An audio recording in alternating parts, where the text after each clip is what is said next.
Welcome to American Literature after 1865, English 320.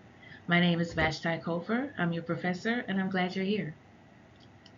In this course, we will track major shifts in U.S. literature from the post-Civil War turn towards realism through modernism and into postmodern and contemporary writing.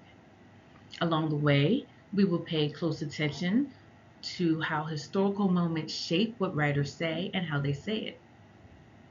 Each week, you will read, participate in written and video discussions, and engage in short analytical writing that moves beyond summary into interpretation. I will provide guidance through pre recorded lectures and weekly prompts so you always know what to focus on. My goal is simple.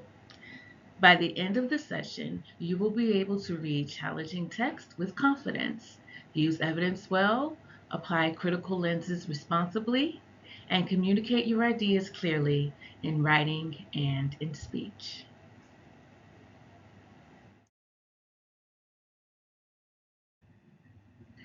This slide gives you the big picture of what we are doing and how to stay on track. First, what we study.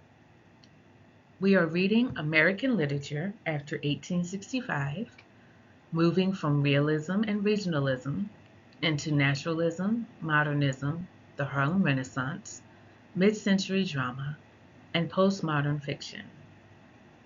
As we move through these periods, we will keep asking how history and culture shape what writers say and how they say it, including changes in form, theme, and genre.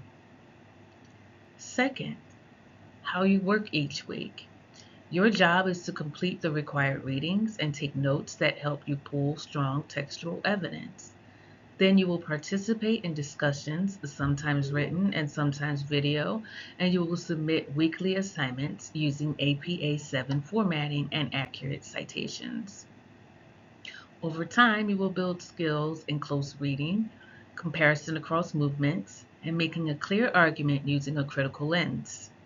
Finally, deadlines. Your initial discussion post is due Wednesday at 11:30 p.m. Your discussion replies are due Sunday at 11:30 p.m., including video replies when those are assigned. All other assignments are also due Sunday at 11:30 p.m. Before you log off each week, make sure you upload the correct file type and confirm it's submitted correctly in the LMS. Participation is graded across 9 forums, so steady weekly engagement matters. If you follow this workflow and stay ahead of the deadlines, you will do well in this course. This course is a survey of major American authors and literary works from after the Civil War through modernism and into postmodernism. We will move chronologically, but the goal is not to memorize names and dates.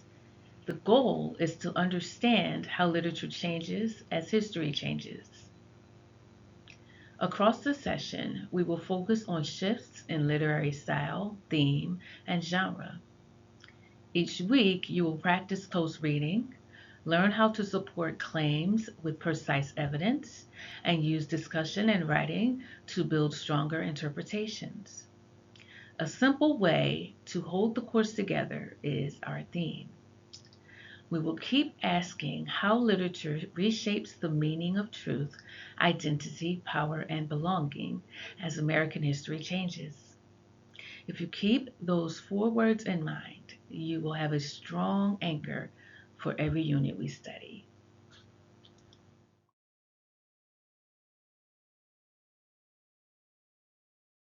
This slide explains how the course will run and what I expect from you each week. First, our learning formats. You will work with journal articles and handouts that model how scholars read and interpret texts. You will also participate in written discussion forums and some assigned video discussions. I will provide pre-recorded lectures to give you historical context and clarify key concepts. Your assignments are structured to help you move from observation to interpretation to clear argument supported by evidence. Next, submission and tone expectations. In this course, opinions are not enough on their own.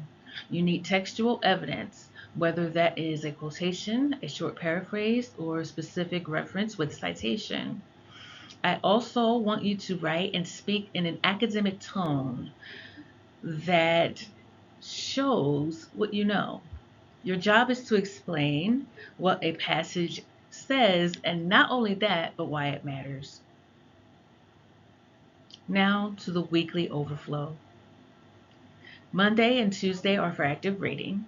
Take notes, mark key passages, and write down questions and lens terms that will help you discuss the text. Wednesday is your checkpoint. By 11:30 p.m., your initial discussion post or video post is due. Then Thursday through Sunday is when you complete assignments and post your replies. Everything wraps up by Sunday at 11:30 p.m.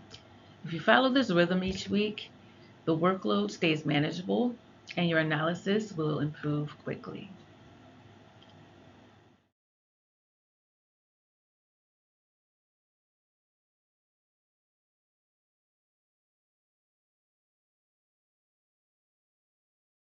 These learning outcomes are the skills and knowledge you should be able to demonstrate by the end of the course. They also explain what I will be grading across discussions, papers, and projects. First, you will be able to identify major literary movements from the post-Civil War period to the present and explain how each movement connects to its historical moment. That means you will not only recognize realism, modernism, and postmodernism, but also explain why those styles emerge when they do. Second, you will learn to analyze how texts represent war, class, race, gender, and the American dream, and how those representations revise or challenge earlier romantic ideals. In other words, you will compare what changes in American values and what remains contested.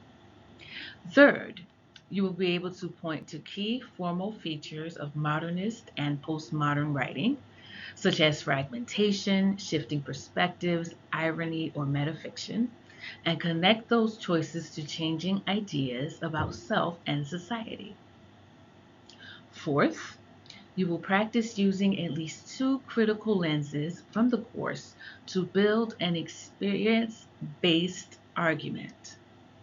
That includes close reading of primary text and integrating secondary scholarship with correct citation. Finally, you will develop and defend a position on a big course question. After 1945, do we have one American literature or multiple competing literatures? You will support your answer in organized writing and in an oral presentation. If you keep these outcomes in mind as you read and write, you will always know what the course is aiming toward and how to focus your effort.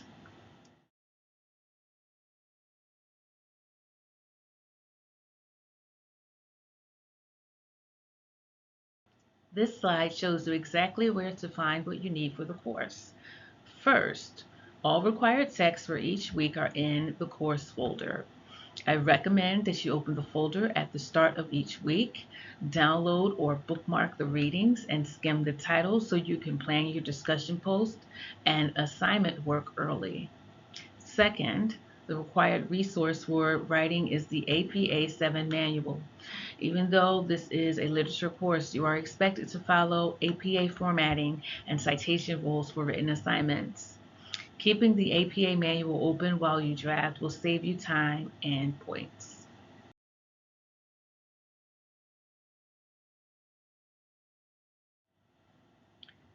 First, let's talk about the course requirements.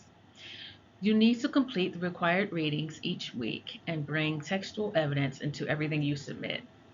You also need to participate consistently, which means completing the discussion posts and replies and video responses when those are assigned. When you write, your goal is to move past summary and want organized reasoning that explains what the text is doing and why it matters. And for every written assignment, you are expected to follow APA 7 expectations for formatting and citations. Next, the core skills we are emphasizing. You will practice close reading, which means using precise passages and specific details rather than general impressions. You will practice comparing text across movements and time periods. You will learn to build evidence-based interpretations that integrate scholarship, not just personal reaction. And you will strengthen academic communication, both in writing and in speaking, with correct citation practices. On the right, you can see the main assignment categories. You will complete 9 discussions total, some written and some video. You will write these 3 short academic papers or comparative essays. You will complete a regionalism annotation appendix for that assignment, which helps you show how you found and interpreted your evidence. You will create a podcast project comparing movements, and you will finish with a recorded final oral interpretive essay. Everything here is designed to build toward that final oral argument. Each assignment gives you practice with lens-based interpretation and cross-period synthesis so that the final does not feel like a surprise.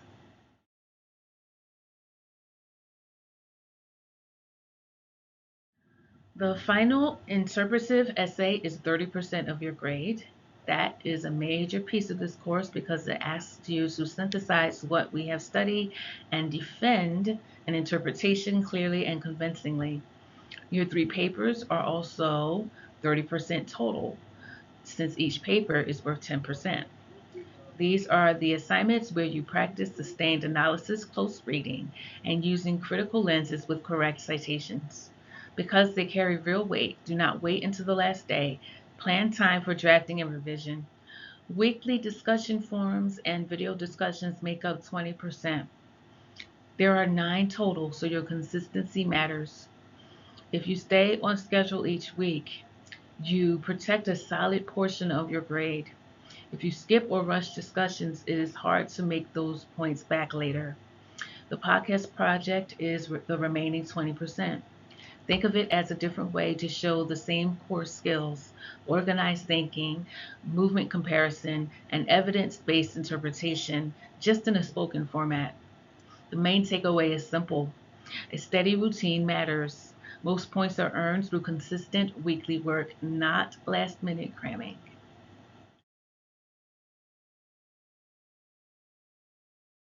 This slide gives you a roadmap of the course week by week, so you can see how the topics build and when the major deliverables happen. Feel free to pause here and review.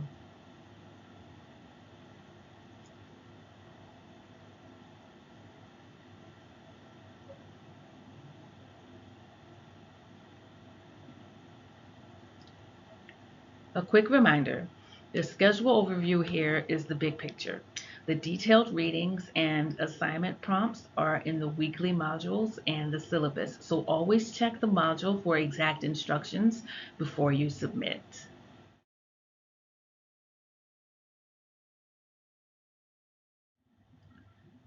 This slide explains the academic integrity expectations for the course and how AI use works here, so there's no confusion.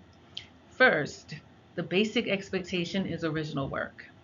Everything you submit should reflect your own thinking and your own academic effort. You are responsible for doing the required readings, engaging them accurately, and using correct citations. That also means discussion posts must be written in your own words. AI-generated discussion posts are not permitted, and you should never fabricate citations or references. Every source you cite must be credible and traceable. Next, AI use. This course follows Carolina University policy, and this course policy extends on that policy by making the boundaries very clear for our assignments. AI can be used for limited support tasks such as brainstorming, refining ideas, fine-tuning questions, finding general information on a topic, drafting an outline, and checking grammar and style. What is not permitted in this course is using AI to do the actual academic work for you. That includes impersonation in the discussion forums, completing group work for you, drafting, writing assignments, writing sentences or paragraphs that you submit as your own, producing analysis or arguments, or generating citations. Be careful when using AI to check your grammar and make sure that you're not using it to magically correct your sentences or paragraphs.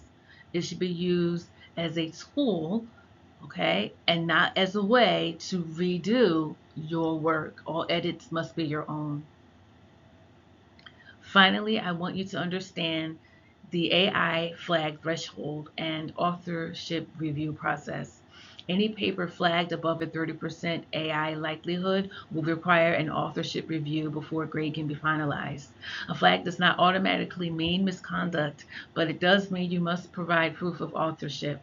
That proof can include notes, outlines, drafts with timestamps or revision history, and a brief reflection explaining your writing process.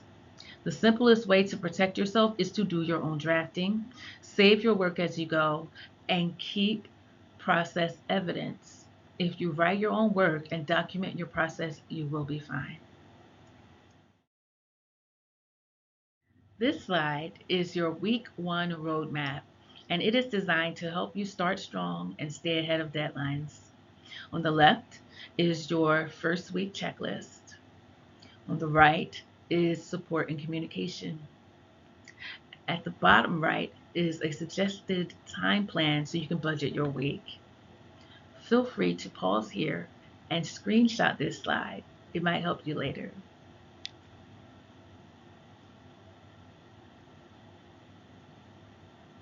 As always, if you have any questions or concerns, you can reach me via email or during office hours. Walk-ins are always welcome.